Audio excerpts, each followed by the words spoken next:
revisi undang-undang itu memang didesain oleh elit-elit politik negeri ini. Oh, kalau saya bilang sih iya dong.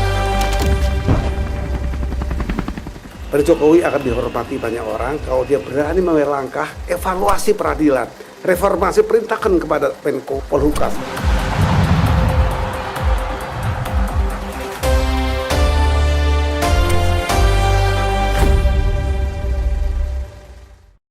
Oke, jumpa lagi di Back to BDM. Kali ini saya akan membicarakan soal dunia aktivisme, dunia politik dengan seorang aktivis yang kalau dibilang muda juga udah nggak muda, karena dia adalah boleh dibilang sebagai dedengkot di dunia aktivisme karena hampir separuh abad hidup dalam dunia aktivis yang kadang-kadang melelahkan tapi kadang-kadang juga menyenangkan.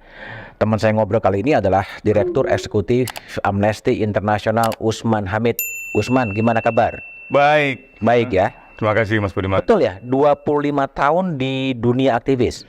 Betul, mulai di Kontras. Mulai di Kontras? Sebelum termasuk di dunia Senat Mahasiswa. Oh, kalau di dunia Senat berapa lama? Ya itu setahun, kemudian sebelumnya lagi di unit seni budaya ya kurang lebih 2-3 tahun di saat mahasiswa, lalu ditambah 25 tahun sejak di Kontras sampai sekarang.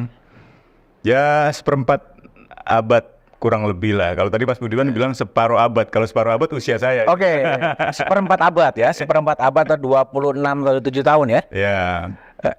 Apa yang nikmatnya hidup dalam dunia aktivis gitu? Kebebasan. Kebebasan? Berpikir. Kebebasan mengutarakan pendapat, kebebasan untuk mengatur hidup kita sendiri kan. Saya setiap pagi masih sempat antar anak sekolah. Kecuali kalau di luar negeri atau kecuali di luar kota gitu kan. Atau siang hari ketika ingin pulang ya pulang aja nggak apa-apa gitu kan.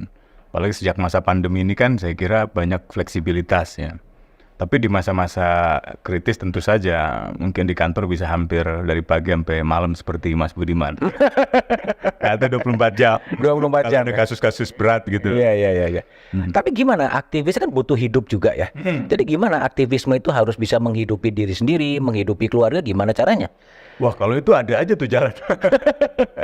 Saya juga dulu nggak kebayang di Kontras kan karena kalau salah setelah kami jadi relawan itu kan untuk pertama kalinya digaji tahun 2000 di bulan Juli. Itu gaji pertama itu 250.000 per bulan. 250.000 gaji relawan di Kontras? Oh enggak, kalau gaji relawan per hari. Oh per hari? 12.500. 12.500 per hari? Iya. Oke. Nah ditambah dengan yang 250.000 per bulan. Per bulan? Nah itu saya kasih ke ibu saya kan. Ini gaji pertama. Ibu saya bilang, kamu kan lulusan Trisakti. Biaya sekolah, biaya kuliah mahal. Kalau ini paling cuma buat beli bumbu dapur. Tapi saya waktu itu bangga banget. Tapi setelah itu kan nggak tahu ya mengalir begitu aja. Kadang-kadang ada aja pendapatan entah itu dari band musik kan saya ada. Oh musik sebagai rocker ya? Dari mungkin kadang-kadang membuat makalah atau mengisi sebuah acara pendidikan atau hal-hal lain lah yang sekiranya datang tanpa kita duga-duga tuh gitu ya menurut saya. Sekedar cukup maksud saya. Sekedar cukup? Ya kadang-kadang kan orang tergantung pilihan gaya hidup juga kan. Saya tahun-tahun pertama menikah itu dengan istri juga ngontrak di daerah Pasar Rebo, kemudian di Matraman di pinggir kali sebelahnya Gramedia tuh. Jadi banyak teman meledek rumahnya kecil tapi perpustakaannya besar. Perpustakaannya Gramedia. Perpustakaan Gramedia ya. Nah, habis itu pindah ke Rawasari, ke Seknek Cempaka Putih, lalu ada abang saya bantu saya untuk subsidi rumah di Cibubur. Baru pertama kali punya rumah itu ya Cibubur itu karena abang saya bantu gitu. Nah, bukan saya mau, waktu itu ibu saya yang resah kan. Coba ke abang saya yang paling pertama itu, ini adik kamu satu-satunya yang belum punya rumah di keluarga ini. Nah akhirnya abang saya coba bantu, saya nggak mau. Malah istri saya bilang ke ibu saya, panggilkan Umi gitu. Umi kita senang, kita bahagia, kita nggak merasa kekurangan. Tempat kecil nggak apa-apa, yang penting bisa punya kebebasan. Beda itu tempat kemarin minggu lalu saya dan istri ke Kompleks Sekretariat Negara, rumahnya Bu Ois. Rumahnya kecil, ada warungnya. Rumah kami itu yang kami tinggalin. Kan warga sana ngeliat istri saya kan, kangen Usman, kangen istri. Iya saya bilang dia kangen kembali ke hidup di sana. Jadi lebar rumahnya itu nggak lebih dari 2 meter, panjangnya kurang lebih 6 meter lah gitu, 6-7 meter gitu. Di Setnek di depan masjid itu. Kalau sekarang di Amnesty berapa penghasilan yang fix normal di sana? Ya lebih tinggi dari Pimpret Kompas lah. Tapi tetap bisa hidup dengan Bisa lah, iya. Bisa hidup. Ada aja. Bisa hidup. 25 tahun di dunia aktivis gitu. Sampai kapan akan bertahan? Nggak tahu juga saya, Mas. Saya juga kepikir gitu ya, kapan ini? Sampai kapan ini? Kan sebagai orang yang dulu ikut di gerakan mahasiswa kan kita membayangkan ada perubahan politik yang signifikan gitu ya. Entah itu masuk dalam politik gitu, apalagi beberapa kawan itu kan merasa ngapain kalau kita jatuhin Soeharto lalu sekedar jadi dosen kembali ke kampus. Harusnya merebut kekuasaan lah, menduduki kekuasaan, bertanggung jawab atas apa yang kita lakukan gitu kan. Saya juga kepikir ibu saya, ayah saya kan juga pernah berkecimpung di politik gitu. Iya, kenapa nggak berpolitik ya gitu. Tapi kok sampai hari ini saya mungkin belum berani lah untuk tidak mengatakan tidak tertarik gitu ya. Banyak partai-partai politik yang membuka kesempatan itu, bahkan beberapa mengajak saya gitu ya. Saya ingat dulu Ketua Umum Partai Demokrat Anas Urbaningrum menawarkan saya. Pak Sidarto Danusubroto, senior di PDIP, waktu itu telepon saya, habis bicara dengan Bu Mega dalam suatu sarapan siang atau makan malam, saya lupa itu. Telepon mengajak masuk. Bima Arya pernah juga menawarkan untuk masuk di zaman Pak Hatta Rajasa itu untuk jadi salah satu ketua DPP.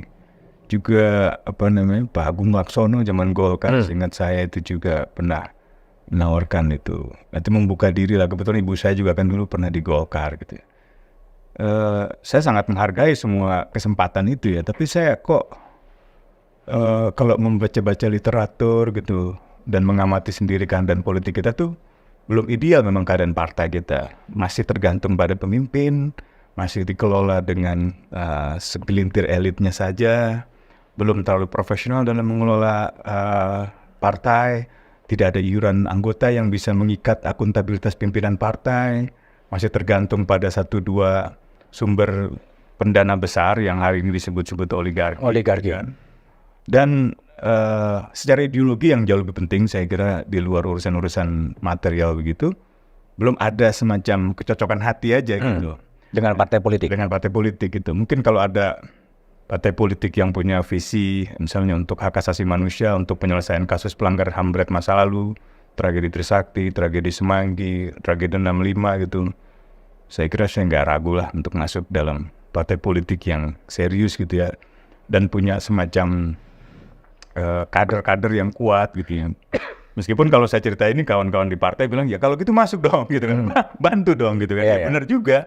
Tapi mungkin harus ada yang tetap di gerakan sosial, yang tetap ada di masyarakat sipil lah. Kan sudah banyak nih yang masuk ke dalam partai, ke dalam pemerintahan gitu. Toh pada akhirnya belum mampu mengubah struktur sosial ekonomi gitu ya. Struktur politik yang ada pun saya kira sekarang mengalami kemunduran. Jadi kita mengalami regresi dalam demokrasi politik dan resesi dalam bidang demokrasi ekonomi. Oke, jadi tadi soal partai politik semata-mata belum ada kecocokan hati atau memang belum mau aja ke partai politik menemani masyarakat sipil tetap sekarang gitu? Mungkin dua-duanya ya. Ada semacam ini juga perasaan tanggung jawab moral gitu kan, bahwa selama tragedi-tragedi itu belum terpecahkan, belum terselesaikan, atau selama ibu, bapak, orang tua korban itu belum mendapatkan keadilan, tuh saya seperti merasa belum selesai nih kita nih di dalam aktivisme masyarakat sipil ya. Meskipun kadang-kadang juga adalah bisikan-bisikan dari dalam pikiran bahwa udahlah serahkan pada generasi muda gitu kan. Artinya ada generasi yang tumbuh. Kalau saya lihat di organisasi tempat pernah saya berkembang di Kontras gitu kan, sekarang udah berapa generasi. Mungkin udah tidak ada yang kenal lagi saya, meskipun belakangan kita mulai saling berinteraksi lagi gitu. Tapi apa ini persoalan giliran generasi atau sebenarnya ini tanggung jawab lintas generasi sebenarnya, karena dampak yang diakibatkan oleh kerusakan-kerusakan politik kan juga berdampak pada lintas generasi gitu. Jadi saya kira ini tanggung jawab semua generasi. Atau ingin menjadi sosok seperti godfather-nya civil society gitu? Enggak ada pretensi itu, Mas. Saya dulu malah dengan beberapa kawan ya merasa setelah lulus, maksudnya setelah pensiun dari Kontras itu ada pertanyaan kan, apakah kita mau mengikuti aktivis-aktivis yang terdahulu yang sudah selesai dengan lembaganya lalu membuat lembaga baru menjadi direktur lagi gitu kan. Selesai membuat lembaga baru lagi menjadi direktur lagi seperti menjadi godfather-nya kan. Waktu itu kita berusaha jangan gitu. Dibiarkan aja dia tumbuh dengan lembaga-lembaga yang ada, biarkan kita juga mencari jalan lain untuk bisa tetap berkontribusi kan, nggak harus melalui lembaga-lembaga yang sama gitu. Nah, jadi enggak lah, saya nggak ada niat untuk begitu. Atau menjadi konglomerat NGO gitu, ingin ini bikin itu ini. Enggak ada juga sih saya kan sejak di Kontras itu nyaris mungkin hanya membentuk satu lembaga aja namanya Public Virtue. Itu pun setelah Demos, waktu itu lembaga kajian demokrasi yang didirikan oleh Asmara Nababan, mulai seperti memasuki masa akhirnya lah gitu. Lah muncul saya, A.E. Priyono, Tamrin Tomagola, Anita Wahid, kemudian Nadine Zamira, Agus Sarif, John Muhammad, Syafiq Alilha, Andar, kawan-kawan yang akhirnya udah kita bikinlah suatu lembaga yang bisa katakanlah mengambil peran seperti Demos gitu ya. Minimal menjadi tempat untuk kita berdiskusi atau mengadakan forum-forum diskursif yang sifatnya reflektif gitu terhadap apa yang dilakukan oleh teman-teman di pergerakan itu. Sambil menyediakan referensi yang mungkin bisa membantu. Belum lama ini kami menerbitkan buku terjemahan tentang kajian demokrasi di Indonesia. Dari stagnasi ke regresi gitu, bekerjasama dengan Yayasan Kurawal, dengan Gramedia, dengan Yusuf Ishak Institute di Singapura untuk menyediakan referensi itu bagi kaum aktivis pergerakan termasuk generasi muda yang sekarang ini tumbuh gitu. Tapi kalau bicara soal dunia aktivisme, banyak orang mengamat sekarang lagi mengarah kepada the shrinking of civil society. Ya. Gimana Anda merespon asumsi itu atau pandangan itu?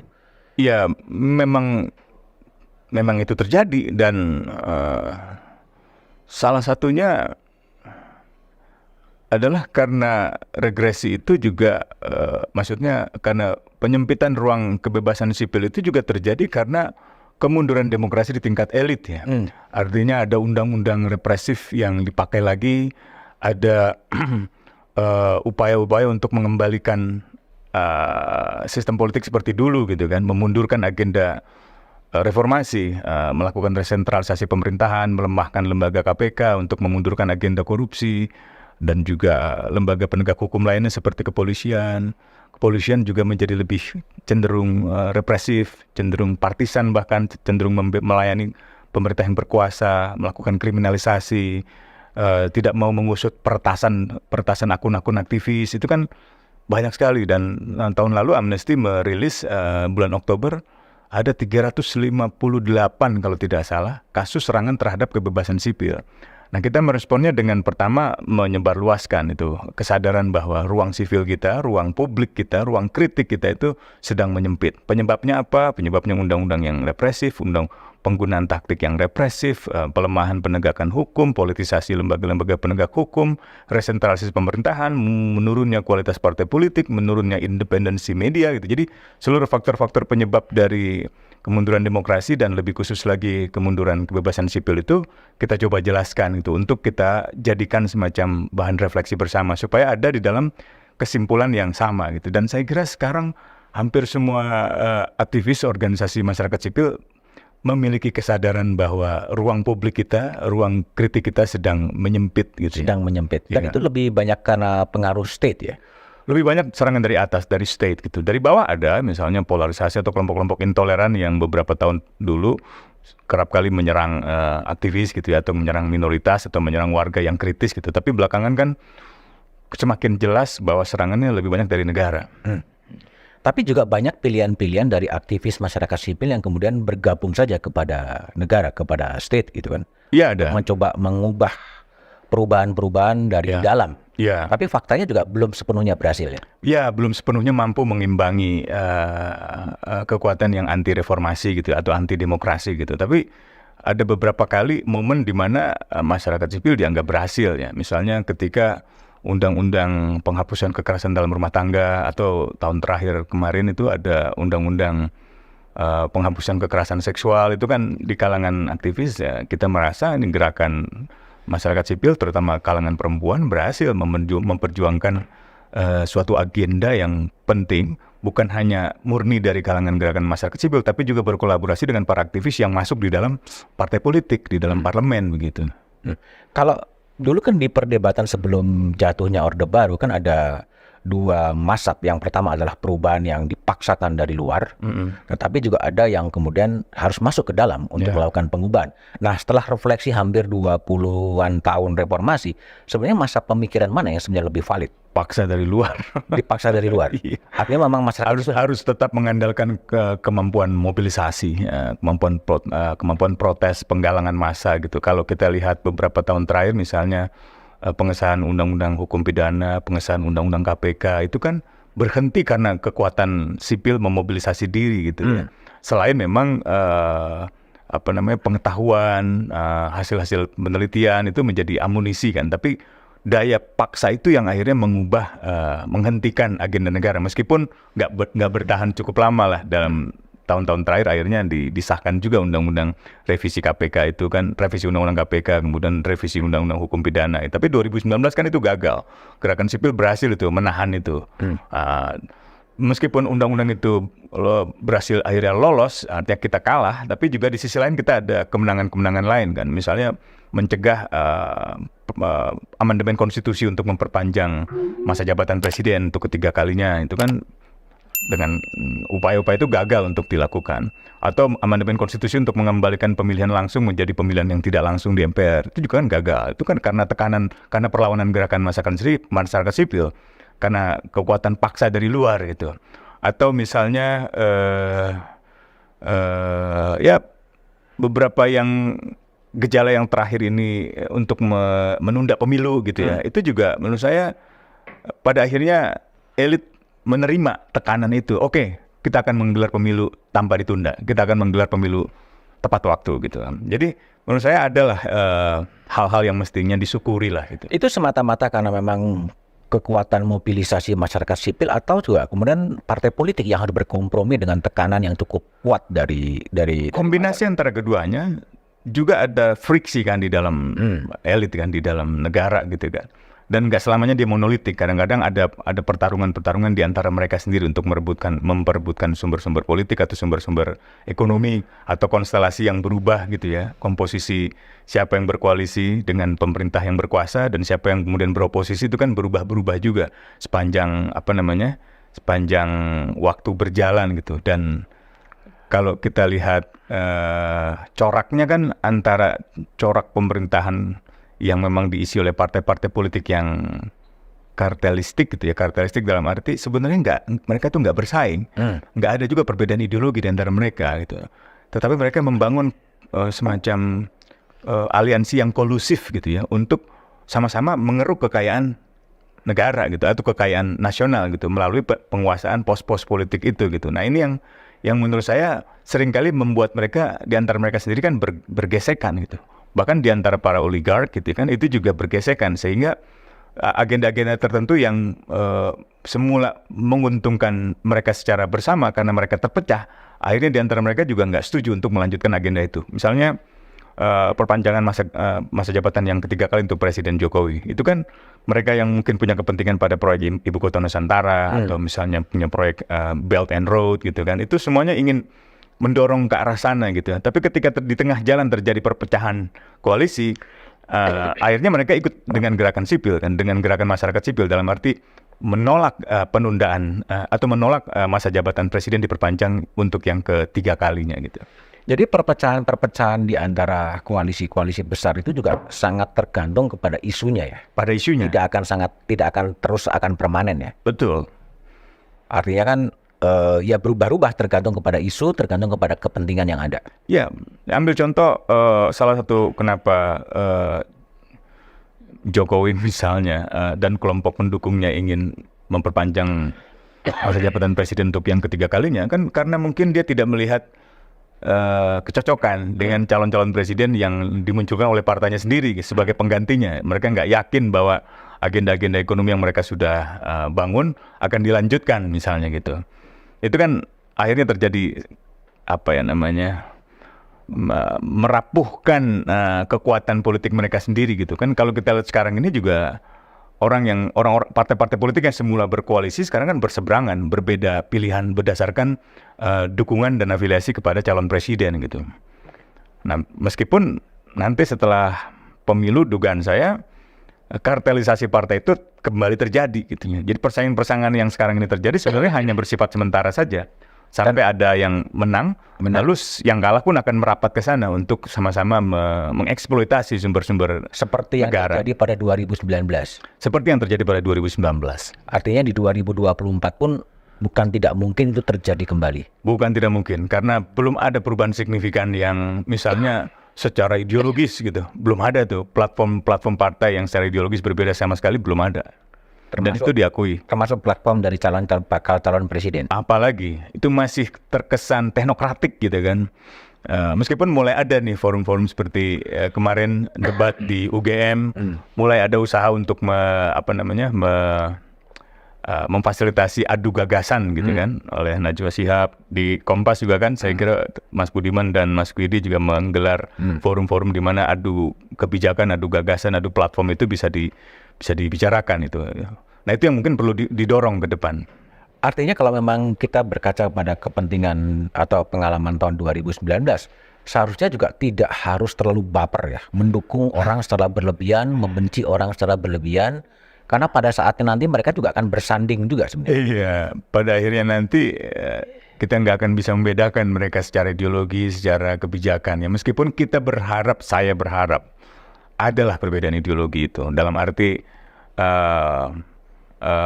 pertarungan gagasan gitu ya, secara sehat gitu tentu saja gitu. Pertarungan visi, bagaimana mau membangun keadilan sosial, bagaimana mau membangun kehidupan yang bersendikan kemanusiaan yang adil dan beradab, bagaimana membangun persatuan di Papua yang lebih berperikemanusiaan, menredistribusi keadilan sosial. Itu kan perlu diperdebatkan. Secara ideologi mungkin beda-beda antara yang menganut ideologi pasar gitu ya, dengan ideologi pasar sosial atau ideologi sosialis, itu kan juga pasti beda-beda gitu. Sekarang hampir 150 hari menjelang pemilu dan itu juga belum kelihatan sebenarnya ideologi dari masing-masing bakal calon presiden. Belum. Ada kesan-kesan membedakan calon-calon presiden itu berdasarkan subkultur. Oh, yang satu nasionalis, yang satu agamis gitu kan, religius gitu.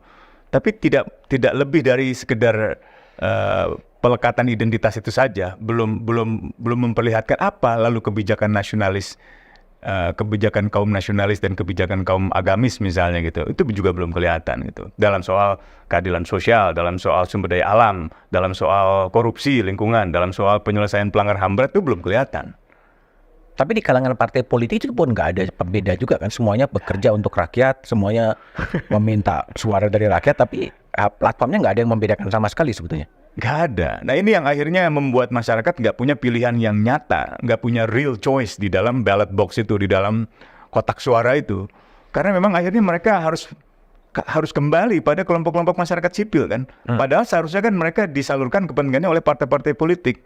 Tapi karena partai-partai politik juga tidak memberi tempat yang besar bagi mereka, karena banyak faktor ya. Misalnya ketergantungan pendanaan pada oligark gitu kan, atau ketergantungan dana pada subsidi negara ketimbang pada iuran anggota, itu kan juga menyebabkan partai nggak bisa leluasa itu. Meskipun ini harus diperbaiki, saya tidak anti partai, saya malah mendukung keberadaan partai, karena buat saya partai ya pilar demokrasi yang utama. Tanpa partai nggak ada demokrasi gitu. Tapi ketiadaan perbedaan platform itu sebenarnya disebabkan untuk apa ya? Kenapa bisa terjadi nggak ada? Karena nggak ada visi yang benar-benar dikembangkan di dalam partai, tidak ada kepemimpinan yang berdasarkan visi, tidak ada pengelolaan rekrutmen yang berdasarkan visi, pendidikan kader yang misalnya aktivis-aktivis partai itu kan harus aktivis yang bukan hanya misalnya partai PDI gitu ya, bukan hanya dia memahami pandangan-pandangan Soekarno dan bisa mengartikulasikan pandangan-pandangan Soekarno, tapi juga ia bisa katakanlah berkembang secara karir gitu ya, dari mulai ranting sampai di tingkat pusat gitu. Nah, ketika ada dalam kontestasi elektoral, mestinya ia diberi kesempatan untuk bisa ikut dalam kontestasi itu. Nah, yang seringkali terjadi, ada orang yang tiba-tiba nggak pernah berakar di dalam partai itu, tiba-tiba menjadi calon gubernur atau calon bupati gitu, dari partai tersebut misalnya. Ini saya nggak bicara PDIP saja, tapi hampir semua partai begitu gitu. Nah, itu yang harus diperbaiki menurut saya. Jadi harus membangun partai kader ya. Selain memang dukungan massa sangat penting untuk kemampuan mobilisasional, tapi pendidikan kader itu sangat penting untuk mengembangkan generasi kepemimpinan yang baik ke depan. Bagaimanapun juga kan perubahan struktural tetap mengandalkan agen-agen yang secara kolektif mau mengubah keadaan gitu. Jadi partai-partai sekarang boleh dikatakan semacam trader politik gitu, trader pedagang politik menaruh. Ya masih transaksional, masih, dan itu juga diakui oleh banyak orang-orang partai gitu kan. Saya beberapa sekjen partai saya kenal dan kita sering bertemu, ngobrol, makan malam, makan siang gitu ya. Mereka juga mengakui gitu, dan salah satunya memang karena masih leader centric gitu ya, masih sangat tergantung pada ketum gitu ya, entah itu ya semua partai lah menurut saya gitu ya. Atau yang kedua, memang aspirasi dari bawah itu belum terlalu terserap secara sistematik gitu kan. Demokrasi internal partai itu belum berjalan dengan baik gitu.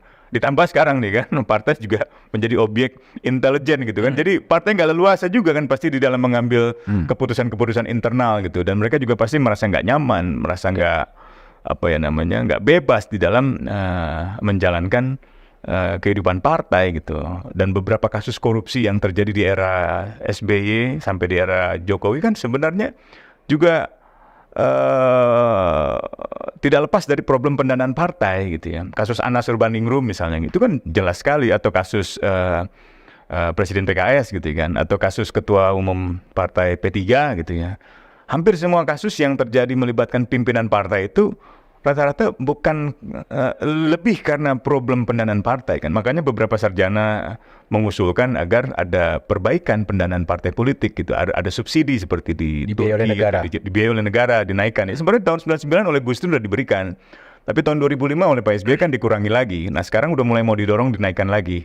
Nah tapi di kalangan aktivis ini kan kontroversial. Kalangan aktivis masih ada yang menganggap nggak dikasih subsidi aja korup misalnya. Apalagi dikasih subsidi makin korup. Nggak juga gitu sih menurut saya. Meskipun kalau kita lihat idealnya ya harusnya iuran anggota ya, tapi sampai hari ini kan tidak ada. Nggak jalan. Makanya beberapa refleksi yang menarik itu kan salah satunya mengatakan bahwa memang partai politik sekarang ini tidak mengakar. Sama seperti gerakan sosial juga kan. Dulu Profesor Ole Tonkrus ketika melakukan penelitian lewat Demos, lewat UGM itu kan menyimpulkan salah satunya gerakan masyarakat sipil itu secara sosial mengambang, secara politik terpinggirkan. Partai-partai juga mengalami hal yang sama, secara sosial mengambang, secara politik bahkan terpinggirkan oleh pengambilan keputusan yang sangat elitis itu. Ya, itu yang mungkin ke depan harus dijadikan agenda bersama ya. Menurut saya harus ada perubahan bersama antara kelompok-kelompok gerakan sosial dan kelompok-kelompok politik. Nah dulu waktu ada riset awal tahun 2000-an itu, salah satu refleksinya kan yang pertama menyimpulkan bahwa untuk mengatasi problem gerakan sipil yang terpinggirkan secara politik dan mengambang secara sosial ya harus masuk politik gitu kan, supaya nggak marginal lagi, atau harus membangun kekuatan masyarakat ya, membangun pengorganisasian masyarakat supaya kekuatannya juga besar gitu. Tapi ada juga yang mengatakan bahwa tidak harus masuk ke dalam politik, cukup bagaimana menggabungkan antara kekuatan politik yang progresif dengan kekuatan politik yang progresif juga di dalam gerakan sosial. Ini kan dulu pernah terjadi. Tahun 90-an saya kira gerakan mahasiswa yang tumbuh ketika itu terhubung dengan partai-partai politik yang meskipun secara formal bukan oposisi, tapi orang-orang partai politiknya kan sangat reformis ya. Di PDIP ada Abersan Sihaloho misalnya gitu kan, ada Rifka Ciptaning gitu, ada Haryanto Taslam yang sempat diculik gitu kan. Dan itu bertemu dengan mahasiswa-mahasiswa yang memang mengorganisir, Herman Hendrawan, Bimo Petrus Anugrah gitu.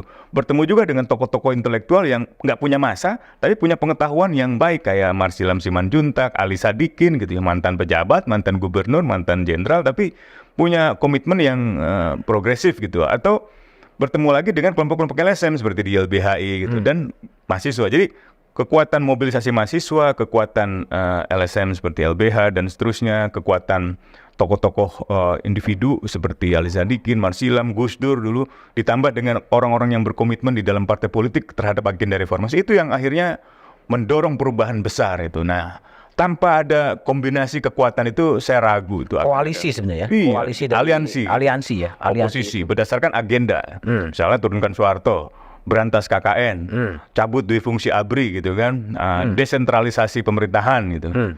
Atau tegakkan supremasi hukum, hapuskan daerah operasi militer. Itu kan Iya, iya. agenda-agenda yang sekarang ini belum terbentuk lagi. Belum terbentuk lagi. Gitu. Tapi jangan-jangan masyarakat sipil juga tidak bisa menentukan agenda-agenda priority yang dia. Bisa jadi Mas, karena ini ada sedikit paradoks ya. Di satu sisi kita punya alat komunikasi yang begitu canggih gitu, yang sebenarnya bisa memudahkan kita untuk berkonsolidasi kan, bukan hanya berinteraksi tapi berkonsolidasi. Tapi pada saat yang sama, kemudahan fasilitas teknologi itu juga membuat kita cenderung Asosial ya. Atau Bukan. alienasi ya. cenderung apa namanya? Ya udah kita komunikasi online aja, nggak perlu ketemu kan. Jadi ada kecenderungan seperti itu, dan saya mungkin karena tipe old school ya, cenderung ingin bernostalgic juga kan untuk bertemu, membahas agenda secara bersama, ditambah dengan intrusi negara di ruang kebebasan sipil kan lagi menguat gitu. Jadi kalau hanya diatasi dengan pertemuan-pertemuan online saya kira nggak cukup gitu. Pertemuan online mudah didisrupsi, mudah diganggu, mudah diretas gitu. Mudah diganggu lah. Kalau ngomong partai politik Usman, itu kan Iya. banyak partai politik, ada juga partai politik yang sangat spesifik ya. Misalnya partai buruh.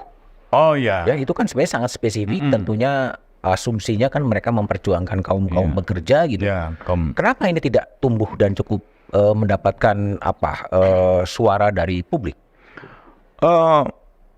Mungkin karena sudah terlanjur diasosiasikan secara negatif gitu ya.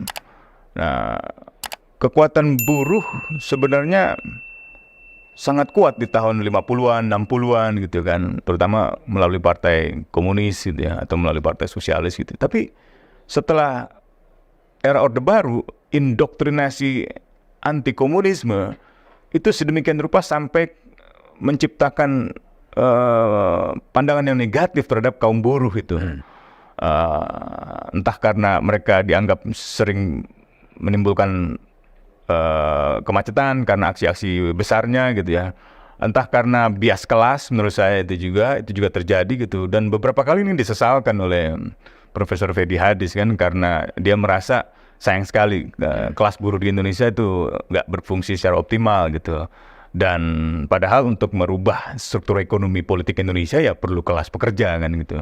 Perlu desakan, gerakan dari kelas pekerja gitu. Nah, sekarang sebenarnya struktur politik formalnya sudah mulai memberikan kesempatan ini. Ini percobaan yang menarik juga. Apakah nanti 2024 Partai Buruh punya kursi nih? Kalau punya kursi itu menarik, akan sedikit menambah nuansa yang selama ini hanya ada kutub nasionalis, kutub agama gitu ya. Mungkin kalau buruh ini bisa berkembang gitu ya, katakanlah menumbuhkan bibit-bibit baru lagi tentang demokrasi sosial yang baru, tentang sosialisme atau tentang kesejahteraan buruh, keadilan sosial, itu mungkin akan menjadi kekuatan yang apa ya istilahnya tuh, yang menjanjikan di masa depan gitu ya. Karena orang mungkin sudah cukup frustasi kan dengan partai yang ada ini. Kalau kita lihat tingkat kepercayaan masyarakat terhadap partai kan rendah banget. Rendah banget. Emang Paling rendah.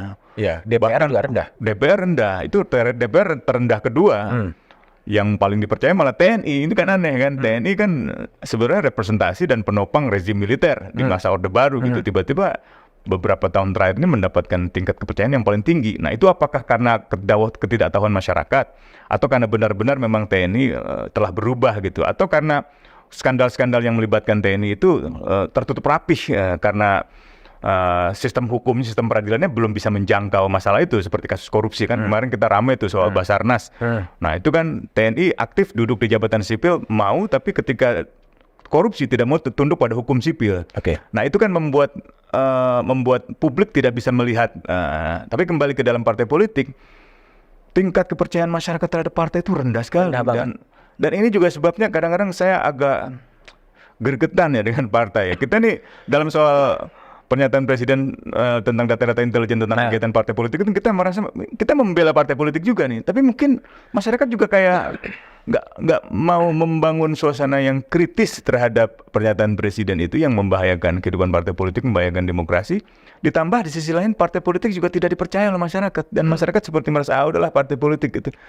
Dan mungkin ini juga dampak langsung atau tidak langsung dari populisme politik yang dimainkan dalam setiap pemilu gitu. Seolah-olah masyarakat itu hanya bisa merubah hidupnya kalau ada pemimpin yang hebat gitu. Padahal kan kita perlu intermediary ya, perlu partai politik yang mengagregasikan atau mengartikulasikan kepentingan politik, perlu media massa, perlu masyarakat sipil gitu. Tanpa itu nggak mungkin lah. Dan sepanjang sejarah saya kira sosiolog Robert Mitchell itu kan mengatakan hampir tidak mungkin masyarakat semuanya berpartisipasi dalam mengambil keputusan, dan pada akhirnya tergantung pada kompleksitas sistem kepemimpinan, sistem keterwakilan itu yang juga mudah dikorupsi gitu kan. Tapi kalau masyarakatnya mau aktif mengawasi mereka, mengontrol mereka, sulit bagi para elit itu atau bagi representasi itu untuk mengambil keputusan yang merugikan masyarakat. Tapi kalau masyarakatnya nggak peduli, apatis, akan semakin mudah bagi elit partai atau representasi partai untuk mengambil keputusan-keputusan yang justru tidak menguntungkan masyarakat. Kalau tadi Usman dan kemarin juga di satu meja memperbincangkan soal pernyataan Presiden Jokowi ya, soal data-data intelijen dari partai politik, arah partai politik yang sudah dipegang oleh Presiden, dan muncul pro kontra, dan Usman termasuk yang keberatan. Sendirian keberatan terhadap itu. Apa sih argumen keberatan Anda terhadap pernyataan Presiden itu? Ya, partai politik kan aktor yang utama di dalam kehidupan sebuah negara demokrasi. Karena itu nggak boleh menjadi objek vital, menjadi objek dari pengawasan intelijen. Pengawasan intelijen terhadap kehidupan partai politik itu hanya ada di negara-negara otoriter atau di negara-negara fasis. Dalam negara demokrasi, intelijen itu hanya digunakan untuk memastikan bahwa negara kita, kehidupan kita, keselamatan segenap bangsa kita itu aman dari segala potensi ancaman keamanan nasional, baik dari luar negeri maupun dari dalam negeri. Dari luar negeri entah itu musuh negara, dari dalam negeri bisa dalam bentuk tindak pidana terorisme, bisa dalam bentuk lainnya gitu, yang dituangkan di dalam undang-undang intelijen negara. Jadi saya kira tidak bolehlah seorang presiden, apalagi di dalam forum yang partisan seperti itu. Itu kan bukan forum rapat kabinet tentang Polhukam misalnya, bukan juga rapat pimpinan Polri, atau rapat pimpinan Badan Intelijen, atau rapat koordinasi Badan Intelijen, TNI, Polri, dan misalnya BIN. Itu kan bukan. Itu forum yang sangat partisan, forum yang sangat berkaitan dengan persaingan politik tahun 2024, di mana Presiden juga ikut mendukung salah satu calon yang sedang bersaing gitu. Jadi besar kemungkinan itu disalahgunakan oleh Presiden gitu. Itu yang kita khawatirkan sebenarnya. Tapi kesalahannya di mana? Ketika bukankah kemarin mantan Kabais juga mengatakan ya harga cabai pun diketahui semuanya, jadi aktivitasnya masyarakat. Ya, kalau harga cabai itu kan untuk kepentingan umum, kepentingan masyarakat, ekonomi masyarakat. Kalau partai politik, apalagi dibicarakan di forum partisannya, lain lah urusannya, Mas. Saya kira itu beda gitu. Kalau misalnya Badan Intelijen Strategis ya, itu kan sektor pertahanan negara. Sebenarnya kan pengawasan lebih keluar, misalnya mengawasi katakanlah wilayah-wilayah perbatasan Papua dengan Papua Nugini, atau Indonesia dengan Darwin dengan Australia, atau Pontianak, Kalimantan, Indonesia dengan Malaysia misalnya, atau di sekitar wilayah Batam dengan Singapura gitu. Itu jelas itu untuk memata-matai, katakanlah melihat potensi ancaman dari negara-negara lain gitu. Tapi kalau Badan Intelijen Strategis Pertahanan TNI mengurusi cabai, saya kira bukan itulah tugas portofolionya gitu. Atau dalam kasus Badan Intelijen Keamanan Kepolisian, BIK ya. Oke, misalnya dia mengawasi orang-orang yang terlibat di dalam, atau orang-orang yang melakukan atau terindikasi melakukan tindakan kriminal, korupsi misalnya gitu. Boleh. Tapi itu pun nggak boleh dikasih ke Presiden. Kalau menyangkut tindak pidana, itu hanya untuk keadilan, pro justisia. Artinya hanya untuk kepentingan proses hukum. Presiden hanya tahu garis besarnya saja. Pak, ini ada indikasi katakanlah korupsi melibatkan pimpinan partai. Tapi siapanya dan seterusnya itu nggak perlu tahu Presiden. Dan nggak boleh dikasih tahu. Itu kedisiplinan Badan Intelijen Keamanan yang harusnya ketat pada aspek penegakan hukum. Hanya untuk pro justisia. Hanya untuk keadilan. Bukan untuk kepentingan kekuasaan gitu. Demikian pula BIN gitu. Menurut saya sebenarnya tanpa kita bicarakan pernyataan presiden dengan berbagai analisis sudah sangat terbuka. Badan Intelijen Negara beberapa kali ikut cawe-cawe dalam urusan politik pemilu gitu kan itu. Jadi nggak ada yang rahasia. Pernyataan presiden kemarin itu hanya mengkonfirmasi saja bahwa selama ini ada penggunaan data intelijen atau penggunaan badan intelijen untuk kompetisi pemilu, untuk kepentingan politik gitu, bukan untuk kepentingan negara gitu.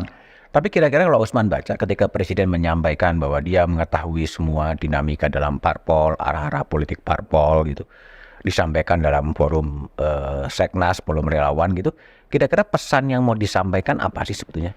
Pesannya kan kepada pesaing itu.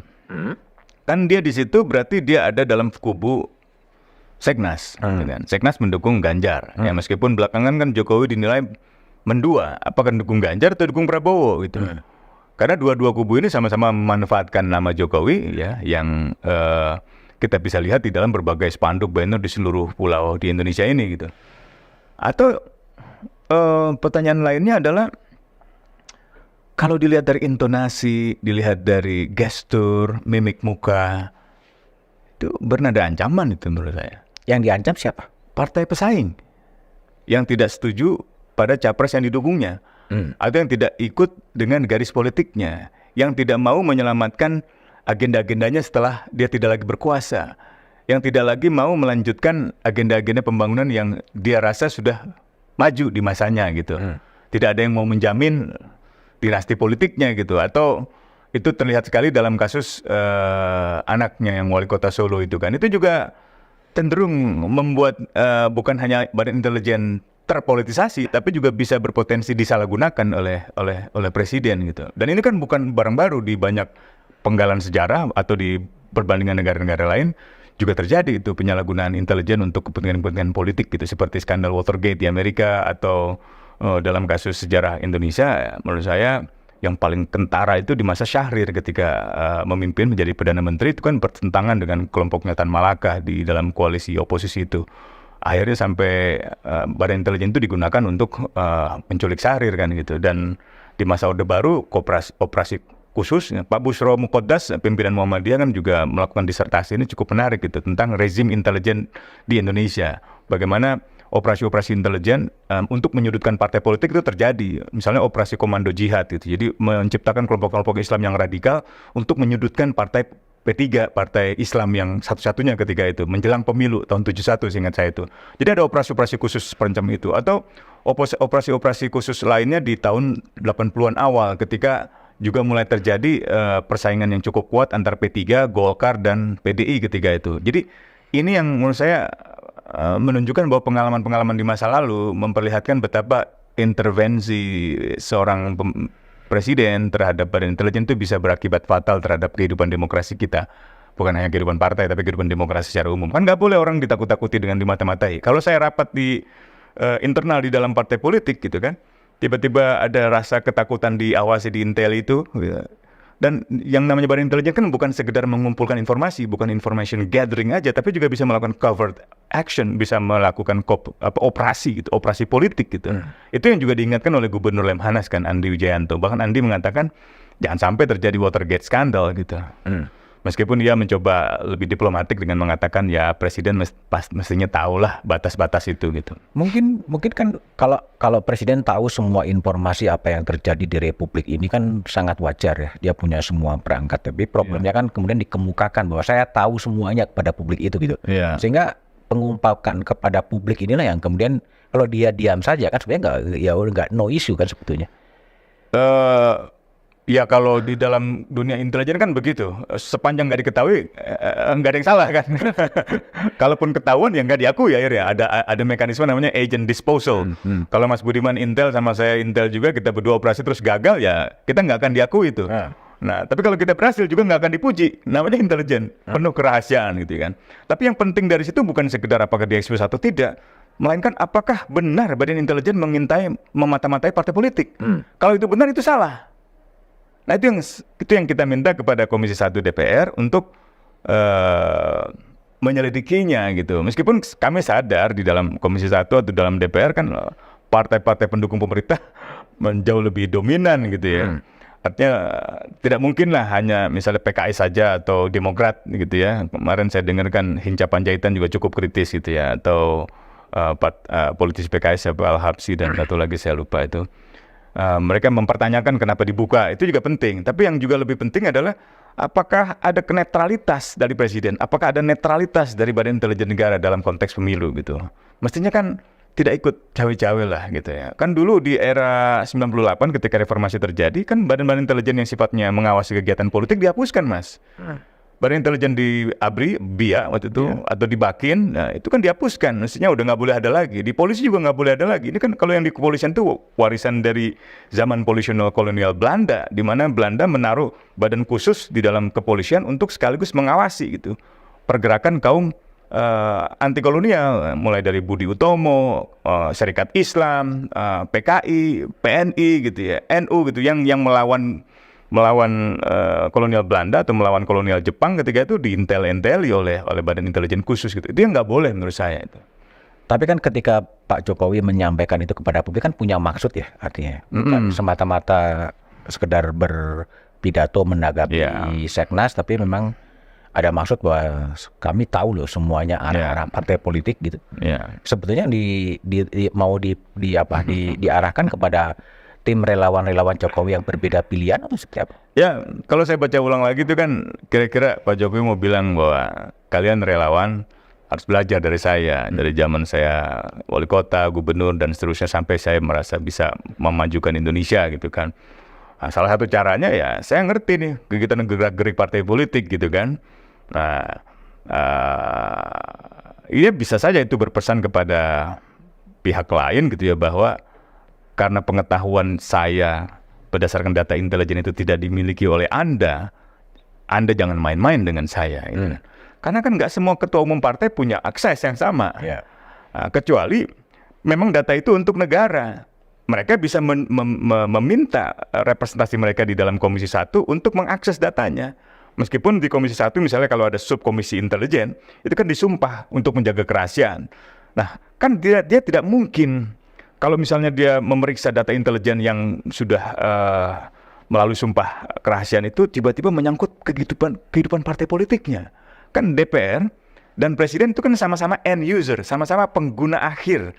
Jadi pengguna akhir itu bukan hanya Presiden loh, melainkan juga DPR, khususnya Komisi 1, lebih khusus lagi subkomisi intelijen. Nah, itu yang harusnya terjadi di dalam sebuah masyarakat yang demokratis, di dalam sebuah negara yang demokratis. Kan nggak mungkin partai-partai yang ada di dalam perwakilan subkomisi intelijen itu tiba-tiba membaca, loh ternyata kok badan intelijen malah mengawasi partai saya. Itu nggak mungkin, itu nggak logis. Dari segi itu aja, menurut saya persoalannya bukan sekedar apakah itu diungkapkan di forum partisan politik, tapi juga apa benar badan intelijen digunakan untuk memata-matai kehidupan partai politik. Kalau benar itu yang salah, itu bermasalah, itu yang perlu diteliti. Nah, saya nggak mau mendahului DPR, tapi sebaiknya DPR mengambil langkah-langkah itu gitu. Kalau kita mau membangun kultur yang lebih demokratis dan mengawasi badan-badan intelijen, mengawasi badan-badan keamanan. Beberapa kajian demokrasi tentang Indonesia kan menunjukkan bahwa salah satu kemunduran demokrasi Indonesia itu terjadi karena melemahnya kualitas partai politik, melemahnya lembaga penegakan hukum, melemahnya pemberantasan korupsi, dan sekarang mungkin ditambah dengan melemahnya fungsi-fungsi badan intelijen yang non politis gitu, malah jadi lebih politis sekarang, lebih rentan disalahgunakan. Ini yang nggak boleh menurut saya. Pokoknya itu pesan kita sebenarnya sih. Kita nggak ada maksud untuk bikin keramaian juga, sekedar untuk mengingatkan bahwa di dalam sebuah negara yang demokratis mestinya badan intelijen itu diselenggarakan dengan menghormati asas kerahasiaan, netralitas, objektivitas, profesionalitas. Itu eksplisit dinyatakan di dalam pasal 2 itu. Kalau sekarang ya, setelah ramai sekali kemudian Presiden membicarakan dia punya data intelijen dan lain sebagainya. Kemudian sekarang udah muncul spekulasi yang diungkapkan bahwa mulai dari Wakil Ketua Umum PKB Jazilul Fawait mengatakan ya poros ini ya bisa tinggal 2 gitu loh. Tidak 3 lagi gitu loh. Ini ada kaitannya kah? Bisa jadi data intelijen itu digunakan untuk mengatur bidak caturnya kan. Mungkin Presiden ingin jadi kingmaker kan. Kingmaker kan nggak mungkin berdasarkan spekulasi. Kingmaker harus berdasarkan data-data yang akurat. Data yang akurat hanya bisa diperoleh dengan cara-cara perolehan informasi yang benar. Memang secara teoretik intelijen itu bisa mengambil data terbuka, ya malah secara teoretik itu misalnya 65% data terbuka dari survei dan lain sebagainya, lalu 25% dari data-data yang sifatnya diperoleh oleh intelijen sendiri, dan sisanya 15% itu bisa dari cara-cara yang tidak sah kecuali mendapatkan otorisasi pengadilan, misalnya penyadapan gitu ya. Nah, dalam kasus itu tidak mungkin seorang presiden, misalnya kalau mau menjadi kingmaker dalam menentukan siapa pemenang pemilu tanpa menggunakan data intelijen itu. Tapi cara menggunakan data intelijen itu sendiri sudah salah gitu. Seharusnya ini dipersoalkan. Itu kan yang mau dilakukan oleh Nixon. Nixon mau memperpanjang kekuasaannya di Amerika dengan cara memata-matai Partai Demokrat gitu ya. Marah lah itu semua orang. Partai Republikan juga banyak yang marah gitu. Sampai akhirnya berujung dengan impeachment dia. Meskipun bukan sekedar data-data kegiatan partai politik, ada banyak intervensi lain lah melalui badan intelijen di Amerika ketika itu. Nah, kembali ke dalam kasus Indonesia, menurut saya Presiden Jokowi sekarang itu sangat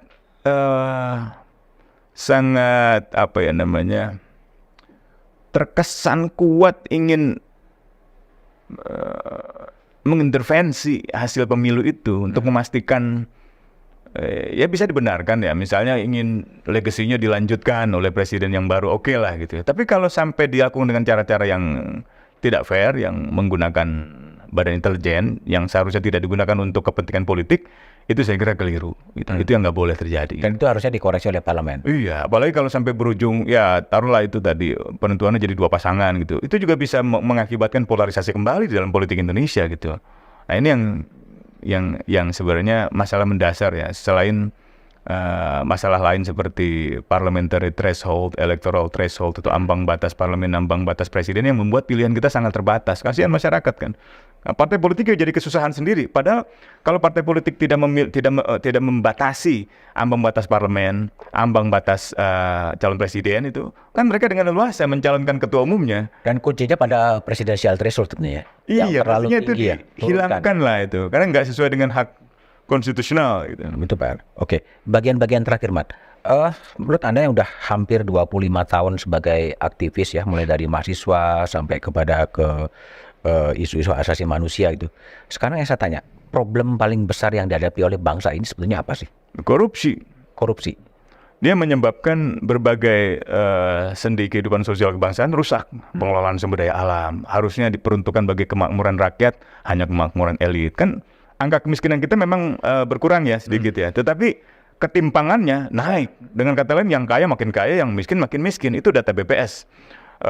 Lalu yang kedua adalah pelanggaran hak asasi manusia. Dimanapun rezim yang korup, pemerintahan yang korup akan menggunakan kekerasan sebagai bahasa komunikasi politiknya gitu. Nah, itu sebabnya kita terus melihat masalah pengelolaan sumber daya alam ketika dipersoalkan oleh masyarakat, direpresi gitu ya. Dari mulai di Papua, di Sulawesi, ya, di Maluku, lalu di Jawa Tengah, di Wadas, di Sumatera Barat, di Air Bangis, sampai di yang terakhir ini, di Rempang Galang ini. Itu kan terasa sekali bahwa proses pengambilan keputusan terhadap proyek-proyek strategis nasional, pengelolaan sumber daya alam tidak dilakukan berdasarkan prinsip-prinsip anti KKN. Jadi bukan hanya korupsi, maksud saya, korupsi, kolusi, dan nepotisme itu yang nggak boleh itu dua-duanya itu. Termasuk di lingkar presiden sendiri kalau memberikan fasilitas kepada anak-anaknya itu bagian dari korupsi menurut saya. Korupsi dalam pengertian kesatuannya dengan kolusi dan nepotisme gitu. Sumber daya alam kita juga yang dikeruk begitu kaya, ya lingkungan yang begitu kaya, tambang emas, tambang batu bara, tambang nikel itu nggak seluruhnya masuk ke dalam negara kan untuk meredistribusi keadilan buat masyarakat. Pelayanan masyarakat di kepolisian, pelayanan masyarakat di kesehatan, pelayanan masyarakat di pendidikan itu semuanya nggak berfungsi maksimal karena korupsi. Serius nggak sih sebetulnya bangsa ini memberantas korupsi itu? Ada momen-momen di mana itu sangat serius. Saya kira ada momen-momen di mana misalnya optimisme terhadap Indonesia di masa depan itu sangat tinggi ketika KPK sangat efektif di dalam memberantas korupsi. Terutama di 2 sektor. Pertama di sektor politik gitu ya, yang kedua di sektor penegak hukum. Nah, bagaimanapun sektor politik ini teladan kan dalam kehidupan kebangsaan. Yang kedua, penegak hukum itu ya keseharian masyarakat itu dihadapi oleh penegak hukum. Kalau penegak hukumnya korup, rasanya nggak mungkin masyarakat bisa mendapatkan keadilan atau kesejahteraan itu. Jadi itu mungkin yang bisa. Jadi pasang surut. Ya pasang surut. Nah sekarang ada di surutnya itu, ada di masa di mana kita optimisme itu rendah sekali. Kan lihat aja Transparency International, di mana indeks persepsi korupsi terhadap Indonesia itu kan memburuk gitu ya. Bahkan skor kita lompat apa istilahnya itu Turun. Ya anjlok. Sampai ke 4 scoring kan gitu. Kemudian indeks indeks itu menjelaskan bahwa korupsi-korupsi di sektor sumber daya alam, di sektor politik, di sektor hukum itu belum beres gitu. Nah ini yang rasanya tidak lepas dari tanggung jawab pemerintah yang sekarang dan DPR sekarang yang melemahkan KPK, membuat revisi atas undang-undang KPK, dan ada satu yang saya lupa sampaikan, yaitu narasi reformasi sekarang ini itu melemah, berganti dengan narasi pembangunan. Dan demi pembangunan yang lain gak penting. Demi pembangunan pemberantasan korupsi, kalau itu menghambat investasi, singkirkan. Demi pembangunan pelanggaran hak asasi manusia itu kalau memang diperlukan nggak apa-apa gitu. Jadi itu makanya pernyataan-pernyataan menteri seperti keras sekali gitu ya. Luhut Binsar Panjaitan mengatakan saya bulldozer itu yang menghambat investasi. Atau kemarin Bahlil dia di DPR mengatakan ini ada kepentingan asing di balik protes-protes ini. Loh, ini mengingatkan saya pada zaman Orde Baru yang jelas membawa asing itu pemerintah. Di masa Orde Baru Amerika, di bawah pemerintahan Jokowi Tiongkok gitu. Tiba-tiba kita yang dituduh, ada tiba-tiba masyarakat yang dituduh. Nah menurut saya cara-cara ini nggak fair gitu ya. Kalau mau mengambil langkah-langkah mengundang investasi, menurut saya ambillah contoh Soekarno ketika ia mau membangun GBK, mau membangun Sarinah, mau membangun Hotel Indonesia, membangun Jembatan Semanggi dengan investor yang berbeda-beda negara. Sehingga ada politik perimbangan dalam kebijakan luar negeri. Soviet diajak, Tiongkok diajak, Jepang diajak, Amerika diajak gitu. Jadi Soviet bangun GBK misalnya, Amerika Jembatan Semanggi, misalnya Jepang bikin Sarinah atau misalnya Tamrin gitu. Itu politik perimbangan Soekarno dalam melihat geopolitik dunia. Nah, Pak Jokowi menurut saya mengabaikan itu. Sama, Pak Harto juga mengabaikan itu. Pokoknya yang penting investasi dari Amerika jalan terus, Freeport, Exxon, Mobil Oil, dan seterusnya. Jokowi juga begitu. Nah, ini yang menurut saya akhirnya posisi politik kita di tingkat global juga nggak strategis gitu kan. Di tingkat nasional ya kita mengalami masalah. Ini akhirnya sentimen anti Cina jadi dimunculkan lagi sekarang. Oh, ini yang bertanggung jawab atas Pulau Rempang ini kan Tommy Winata, pengusaha Cina yang terkaya misalnya gitu. Oh, ini juga dari investor Cina, perusahaan Xinyi itu. Dipakai oleh kelompok-kelompok tertentu untuk memanfaatkan sentimen anti asing yang menurut saya berbahaya di dalam kehidupan politik Indonesia. Kita pernah melewati masa gelap tahun 60-an, tahun 65-66, di mana kelompok-kelompok Tionghoa yang dianggap komunis disingkirkan. Bukan hanya diusir dari berbagai tempat-tempat tinggalnya, di Sumatera, di Kalimantan gitu, tapi juga tidak diperbolehkan untuk menjalankan keyakinannya, kepercayaannya gitu ya. Dan dianggap kampus saya Trisakti itu kan dulu kampusnya Respublika, kampusnya para intelektual Tionghoa itu dibakar karena dianggap komunis, pro-komunis gitu. Nah, tahun 98 ketika kami memulai gerakan reformasi juga terjadi kerusuhan rasial yang sangat parah, kekerasan rasial terhadap perempuan-perempuan Tionghoa diperkosa. Itu belum pulih sebenarnya. Jadi kita belum bebas dari prasangka-prasangka negatif berdasarkan kebencian agama, kebencian suku, kebencian ras itu. Nah, kalau pemerintah mau mengambil katakanlah strategi pembangunan yang bisa menyumbang bagi upaya mengatasi politik identitas itu atau sentimen primordialisme itu, ya jangan hanya Tiongkok lah. Ya. Ajak Jerman, ajak Perancis, ajak Jepang gitu. Jadi secara politik luar negeri juga kita lebih dihormati.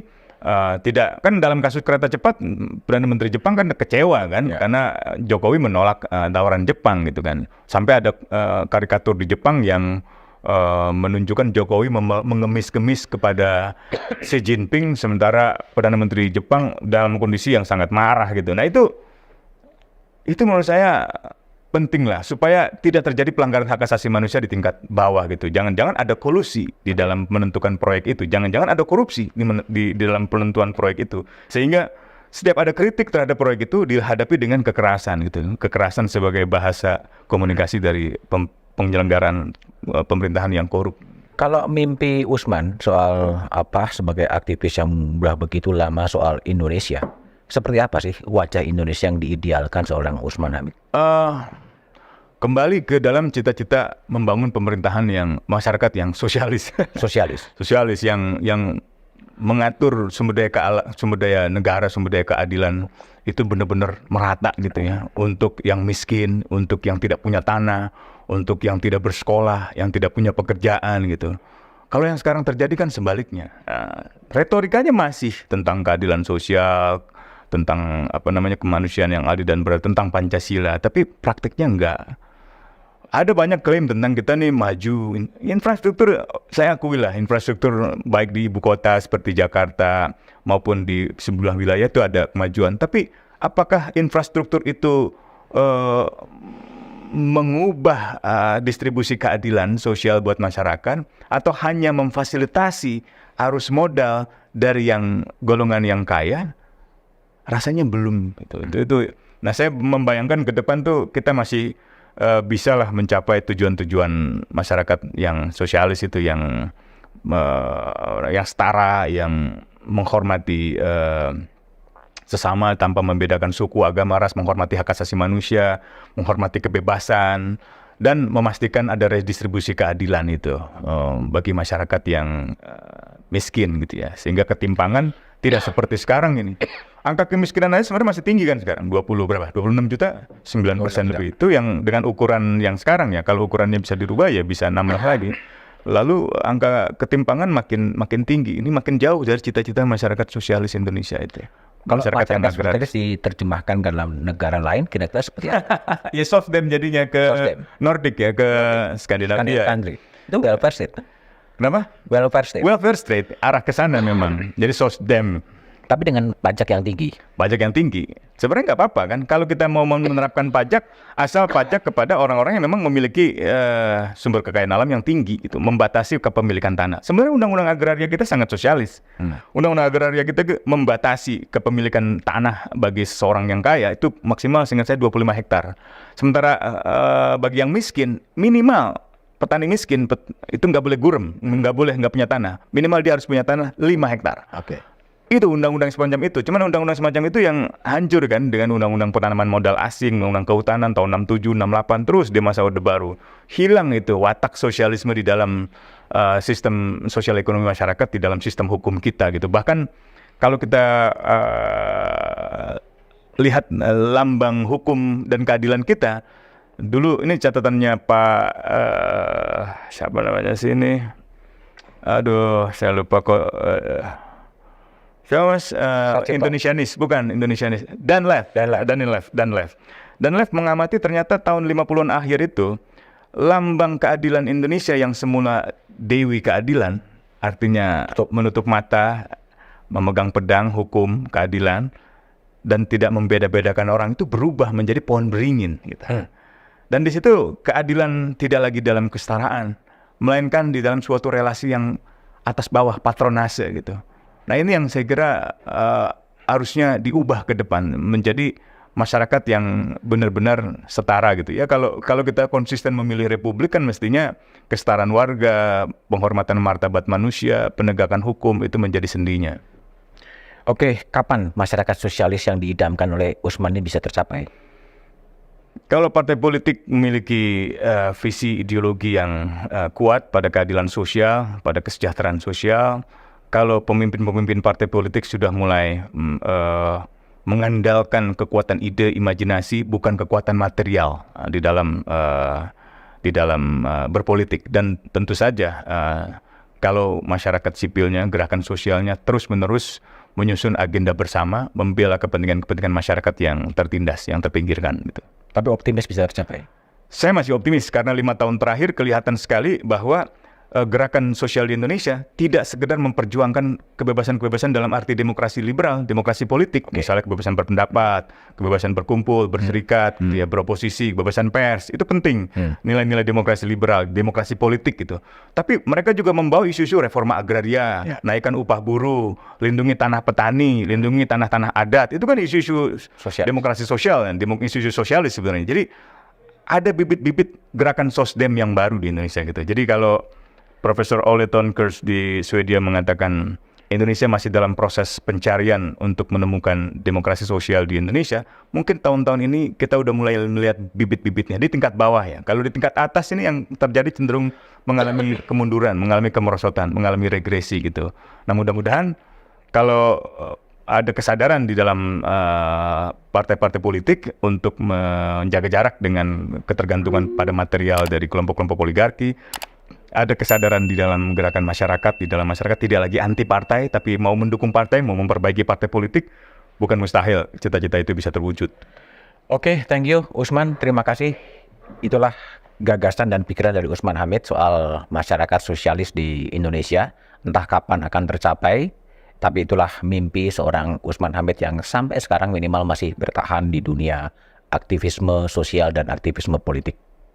Jumpa lagi di Back to BDM edisi berikutnya. Revisi undang-undang itu memang didesain oleh elit-elit politik negeri ini. Kalau saya bilang sih iya dong. Pak Jokowi akan dihormati banyak orang kalau dia berani mengambil langkah evaluasi peradilan, reformasi perintahkan kepada Menko Polhukam.